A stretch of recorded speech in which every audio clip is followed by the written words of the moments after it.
مسلمانوں کو درپیش چیلنجز سے نمٹنے کے لیے معاشرے کے ہر فرد کو اپنا کردار ادا کرنا ہوگا۔ ان خیالات کا اظہار مقررین نے بریڈ فورڈ میں منعقد اجلاس میں کیا۔ جیو نیوز کے نمائندے عبید مغل کی رپورٹ۔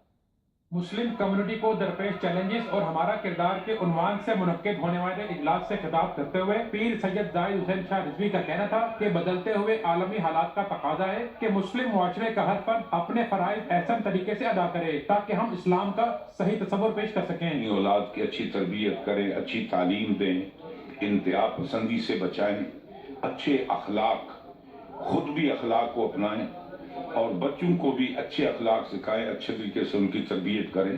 پیر سید افضال حسین شاہ بخاری کا کہنا تھا کہ ہم سب کو اپنا تعلق مسجد سے مضبوط کرنا ہوگا، بالخصوص نوجوانوں کو مساجد کے قریب لانے کی ضرورت ہے تاکہ ان کے اخلاق و کردار میں نکھار آ سکے۔